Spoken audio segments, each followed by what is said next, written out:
आप सभी का स्वागत है एक और नए वीडियो में। मेरा नाम है यश और आप देख रहे हैं यश लुना ट्रैवल।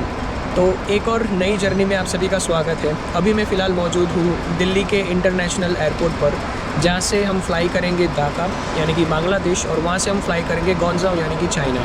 तो ये ट्रिप इंटरेस्टिंग तो होने ही वाली है, क्योंकि इसमें हम ट्रैवल करेंगे, एक्सप्लोर तो करेंगे ही, मगर इन्फॉर्मेटिव भी उतनी ही होने वाली है, बिकॉज चाइना का ये फर्स्ट एक्सपीरियंस रहने वाला है। तो वहाँ पर टेक्नोलॉजी और स्पेशली हम लोग कैंटन फेयर के लिए वहाँ पर विजिट कर रहे हैं, तो वहाँ पर क्या क्या नए बिज़नेस आइडियाज़ देखने मिलते हैं वो भी मैं इस वीडियो में आपको ज़रूर से बताऊँगा। तो ये सीरीज़ थोड़ी सी लंबी होने वाली है, क्योंकि ये जो हमारी ट्रिप है ऑलमोस्ट 10 दिन की ट्रिप है, तो मल्टीपल इसके पार्ट्स बनेंगे, तो कोई भी पार्ट स्किप मिस मत करना। ट्रैवल के साथ साथ ये सीरीज़ इन्फॉर्मेटिव भी होने वाली है। फ्लाइट के टाइम में फ़िलहाल 3 घंटे बचे हुए हैं। 3:15 की अपनी फ़्लाइट है और अभी टाइम हो रहा है लगभग 11:20। तो पहले मैं चेक करके आता हूँ कि अगर काउंटर ओपन हो तो मैं बैग्स लेकर आता हूँ। एयरलाइन ने काउंटर तो ओपन कर दिया है, उन्होंने बोला बैग्स लेकर आ जाओ। दिल्ली के एयरपोर्ट का यानी कि फ़र्स्ट टाइम मैं यहाँ पर विज़िट कर रहा हूँ इंटरनेशनल टर्मिनल पे, तो ये फ़र्स्ट एक्सपीरियंस है। तो मैंने भी ये एयरपोर्ट देखा नहीं है, कैसा एयरपोर्ट है, क्या क्या चीज़ें यहाँ पर है, कितना बड़ा एयरपोर्ट है। तो इस वीडियो में मैं ट्राई करूँगा कि थोड़ा सा जो दिल्ली का इंटरनेशनल टर्मिनल है उसको मैं कवर करूँ। आई नो आप में से काफ़ी सारे लोगों ने पहले भी काफ़ी सारे ट्रैवलर्स के वीडियो में देखा होगा, बट ये मेरा फर्स्ट एक्सपीरियंस है, तो आई विल ट्राई कि थोड़ा बहुत कुछ मैं दिल्ली एयरपोर्ट के बारे में यहाँ पर कवर कर पाऊँ। तो मम्मी एक्साइटेड हो चाइना जाने के लिए? कैसा लग रहा है दिल्ली का एयरपोर्ट फर्स्ट टाइम विजिट कर रहे हो? बहुत बार आप आए हो? हाँ, मैं दुबई गई थी। अच्छा हाँ, दुबई आप यहाँ से ही गए थे क्या?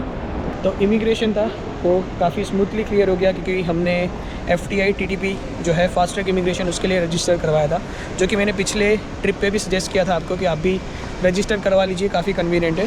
बस सिंपली हमने पासपोर्ट और बोर्डिंग पास स्कैन किया, गेट्स ओपन हो गए, एंड उसके बाद बस वही सिक्योरिटी वगैरह था। और उसके बाद अभी हम आ चुके हैं ड्यूटी फ्री एरिया में, दिल्ली का जो T3 है वहाँ पर, और काफ़ी सुंदर बनाया हुआ है। तो अगर आपकी फ़्लाइट भी T3 से है तो फटाफट से अपना जो भी प्रोसेस है चेक इन वगैरह का वो करवा के आ जाइए, और यहाँ पर ये सारी जगह एक्सप्लोर कर सकते हो। तो ये है मेरे पीछे महाराजा लॉन्च, जो कि सिर्फ एयर इंडिया के फर्स्ट एंड बिज़नेस क्लास जो पैसेंजर्स हैं उनके लिए ही है। तो ये है मेरे पीछे इनकम लॉन्च, यहाँ पर ही अभी चेंज वेंज किया, थोड़ा सा कुछ खाया। अब मैं जा रहा हूँ गेट की तरफ, और ये लॉन्च के बाहर निकलते ही इस तरफ पूरा फूड कोर्ट बनाया हुआ है।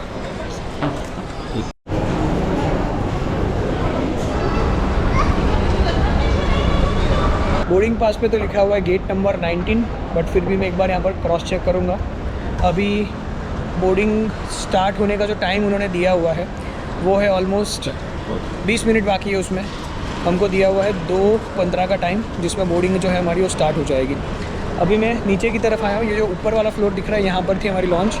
अभी नीचे की तरफ यहाँ पर ये बार्स वगैरह बनाए हुए हैं, शॉपिंग एरिया बनाया हुआ है, और काफ़ी सुंदर एयरपोर्ट है ये T3, और पहली बार मैं विज़िट कर रहा हूँ, तो फर्स्ट टाइम एक्सपीरियंस है यहाँ का भी। ये रहे सारे गेट्स 1 to 26, यहाँ पर होना चाहिए अपना गेट विमान एयर, हाँ ये रहा, हाँ 19B पर है। ये है गेट नंबर 15A 15B, अपना गेट आएगा उस साइड। यहाँ पर जहाँ तक नज़र जा रही है वहाँ तक सिर्फ चलने का रास्ता ही है, काफ़ी बड़ा एयरपोर्ट है ये। आ गए अपने अपने गेट पर 19B।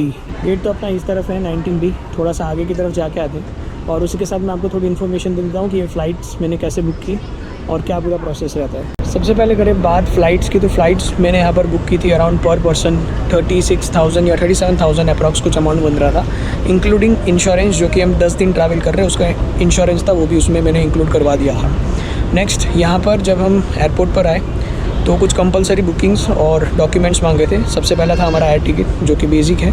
उसके अलावा होटल्स की बुकिंग जो हमने चाइना में करवाई हुई है ग्वांगझो में, और उसके साथ हमारा जो रिटर्न टिकट है वो भी मांगा था, और जो वीज़ा है, जो चाइना का स्टिकर वीज़ा है, वो उन्होंने क्रॉस चेक किया था प्रॉपर्ली, डेट्स की उसमें कौन सी डेट्स मेंशन्ड है, मतलब कितने दिन का वीज़ा है, वो सारी चीज़ें उन्होंने चेक की। और उसके बाद उन्होंने मांगी थी जब होटल बुकिंग में मैं अपडेट दे देता हूँ। जैसे कि हम रह रहे हैं 10 दिन के लिए, बट अभी फ़िलहाल मैंने जो है बुकिंग सिर्फ करवाया है लगभग 3 दिनों का ही। तो वो 3 दिन के हिसाब से उन्होंने पूछा कि आपका रिटर्न तो 10 दिन बाद का है, तो आपने सिर्फ 3 दिन का ही करवाया। फिर उन्होंने अपने मैनेजर को बुलाया, तो उनकी मैनेजर ने कहा कि मिनिमम 1 दिन का बुकिंग होना ही चाहिए। तो इन्होंने मैम 3 दिन का बुकिंग है। तो फिर उन्होंने बोला कि हाँ बराबर है आपका सारा डॉक्यूमेंट। फिर उसके बाद उन्होंने हमें 2 बोर्डिंग पास पकड़ाए, क्योंकि हमारी जो कनेक्टिंग फ़्लाइट है वो है बांग्लादेश से।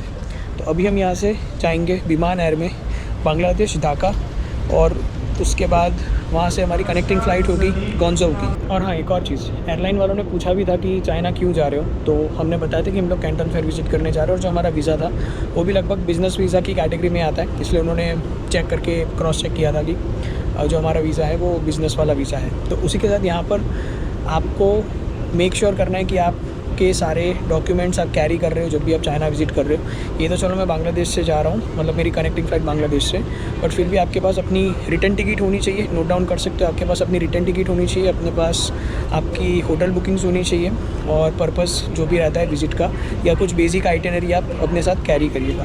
तो ये कुछ बेसिक डिटेल्स है। और हाँ, कैश वगैरह भी आपको कैरी करना रहता है। वैसे तो यहाँ पर पूछा नहीं है अभी तक, इंडिया का जो एयरपोर्ट है, दिल्ली का एयरपोर्ट, यहाँ पर पूछा नहीं है, बट बाई चांस जब हम ढाका से बोर्डिंग करेंगे तब वो पूछ सकते हैं कि आप करेंसी कितना कैरी करते हो। तो हमारे जो एजेंट थे उन्होंने भी बताया था कि आप करेंसी अपने साथ कैरी करना, और बेसिक जब पूछे तो बता देना। वैसे नॉर्मली पूछते नहीं है, but in any case if they ask तो आपको बताना रहेगा आपके पास करेंसी है या नहीं। मैंने वेंडिंग मशीन अभी जस्ट देखी यहाँ पर, और पहले मुझे लगा कि ये सारी चीज़ें वेंडिंग मशीन की काफ़ी कॉस्टली होगी, बट यहाँ पर मैं आपको प्राइस बताता हूँ। ये आप देख सकते हो, ये कैरमल पॉपकॉर्न है जो कि सिर्फ 40 रुपीज़ के हैं, और भी कुछ चीज़ें हैं यहाँ पर काफ़ी रिजनेबल है, 50, 40 अंडर 100 रुपीज़ वाली चीज़ें मोस्टली यहाँ पर। ये 3rd कॉलम में आप देखोगे। तो यस, अगर आप दिल्ली एयरपोर्ट पर आते हो, आपको कुछ अफोर्डेबल लेना है खाने पीने के लिए, तो यहाँ से भी ले सकते हो। ये सारी चीज़ें आप देख सकते हो, प्राइस भी काफ़ी रिजनेबल है, 45, 99, 100, मतलब ऑलमोस्ट रिजनेबल प्राइस है एयरपोर्ट के हिसाब से अगर आप देखने जाए तो। यहाँ पर एक और सेम सिमिलर तरह की वेंडिंग मशीन मिली इस तरफ। इसमें थोड़ी सी जो आइटम्स है वो थोड़ी ज़्यादा है, बट प्राइस वही जो मैंने बताया था, कन्वीनियंट प्राइस ही है। यहाँ पर आकर आपको ऑनलाइन पेमेंट करना रहेगा, और ऑनलाइन पे करके आप परचेज़ कर सकते हो। और ये जो वेंडिंग मशीन है लाइन से लगा के रखी, ये कोल्ड ड्रिंक्स के लिए है। इसके आगे जो देख रहे हो वही स्नैक्स वाली जो मैंने बताई थी, उसके आगे वापस से कोल्ड ड्रिंक्स वाली है, और अभी जो मैंने पीछे बताई थी वो। चलो चेक करते पानी का बॉटल का यहाँ पर प्राइस कितना है।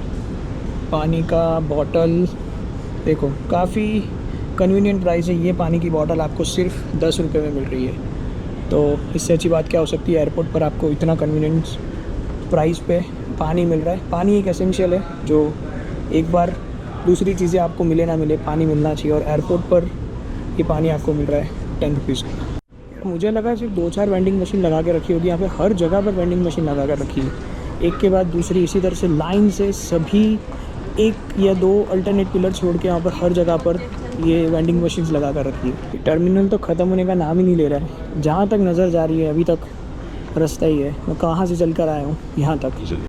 ये कुछ गेमिंग मशीन यहाँ पर दिख रही है, ये मैंने पहली बार देखा एयरपोर्ट पर। आप में से किसी ने पहले ये देखा हो तो मुझे ज़रूर से बताइएगा, पर मैंने पहली बार देखी है गेम्स की मशीन, वो भी एयरपोर्ट पर। तो अगर आप प्लान कर रहे हो चाइना आने का दिल्ली से या फिर कोई और सिटी से, तो मल्टीपल फ़्लाइट के ऑप्शंस आपको ग्वांगझू के लिए, चाइना के लिए मिल जाएंगे। कोलकाता से भी मिल जाएगा, दिल्ली से मिल जाएगा, मुंबई से भी मिल जाएगा, और आई गेस साउथ की तरफ से भी कुछ ऑप्शंस होंगे जो शायद कनेक्टिंग फ़्लाइट्स वाले होंगे। अगर आपको दिल्ली से भी डायरेक्ट फ़्लाइट चाहिए ग्वांगझू की, तो वो भी मिल जाएगी। अराउंड उसका प्राइस रहता है 60,000, जो कि इंडिगो की फ़्लाइट है, 5.5 घंटे लेती है वो। और ये मैंने फ़्लाइट जो ली थी वो अराउंड 35-36,000 की ली थी, इंक्लूडिंग इंश्योरेंस, जो कि कनेक्टिंग फ़्लाइट है ऑफकोर्स। तो थोड़ा सा प्राइस रेंज में अराउंड 15,000 का फ़र्क पड़ गया, 15 से 20,000 का। तो फिर मैंने ये वाली फ़्लाइट ले ली। और अगर आपको डायरेक्ट फ़्लाइट लेनी है तो भी ऑप्शंस मिल जाएंगे। बस मेरी जो फ़्लाइट थी वो मैंने लेट बुक करवाई, और मेरे पास ऑप्शन नहीं था क्योंकि हमें फ़ेज़ 3 अटेंड करना था। वैसे तो फ़ेज़ 1 अटेंड करने जाने वाले थे मेरे कुछ और दोस्तों के साथ, बट हमारा जो चाइना का वीज़ा है वो ही लेट आया, एम्बेसी से पासपोर्ट ही लेट आया। तो उस चक्कर में जो हम फर्स्ट फ़ेज़ में जाने वाले थे अराउंड 15 तारीख, वो स्किप करके अभी हम लास्ट फ़ेज़ में जा रहे हैं। दिल्ली के टर्मिनल पर अगर आप एक कॉर्नर से दूसरे कॉर्नर पर चले जाते हो तो आपका 2 दिन का कार्डियो तो ऐसे ही हो जाएगा। ये रहा 19 भी, और बोर्डिंग शुरू हो चुकी है, और मम्मी मुझे ढूंढ रही है कि मैं कहाँ गया, क्योंकि मैं पीछे था, और वो रही मम्मी मुझे ढूंढ रही है अभी भी।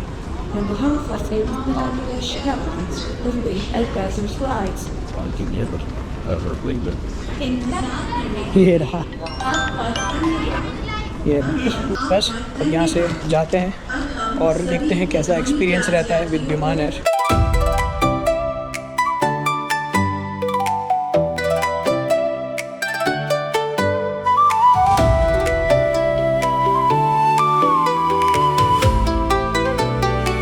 Finally landed in China. ये है गॉन्जाओ का कैंटोन एयरपोर्ट। अभी बज रहे हैं यहाँ के लोकल टाइम पे अप्रॉक्स 3:30 और पूरा जो एयरपोर्ट है अभी खाली सा है। खाली जो अभी हमारी फ़्लाइट लैंड हुई है उसके पैसेंजर्स है मोस्टली। और यहाँ पर ये जो मशीन के लिए खड़े हैं यहाँ पर मिलेगा हमें वाईफाई के लिए कोड। तो पहले हम जाएंगे और यहाँ से हम वाईफाई वगैरह कनेक्ट करेंगे। अभी हम ये लगेज कलेक्ट करने के लिए आए। पूरा लगेज बेल्ट खाली है, एकदम सुनसान सा एयरपोर्ट। पता नहीं क्यों ऐसा, या तो अभी इस टाइम पे फ़्लाइट्स कम होती है या ऐसा कुछ हो सकता है। इमिग्रेशन का जो प्रोसेस था काफ़ी स्मूथ एंड सिंपल था। बस उन्होंने पूछा कि किस पर्पज़ से आ रहा था, तो हमने बताया कैंटन फेयर से। फिर पूछा क्या बिज़नेस है, तो बिज़नेस बताया। और बस कोई बेसिक क्वेश्चंस, फिंगरप्रिंट्स वगैरह लिए, पासपोर्ट स्कैन किया और स्टैम्प करके दे दिया। और एक तो ये लगेज बेल्ट भी इतना बड़ा है ना, सर्कल में नहीं है, पूरा ऐसे घूम के, इस तरह से पूरा घूम के, फिर ऐसे घूम के, फिर उस तरफ से घूम के, फिर इस तरफ से ऐसे आ रहा है।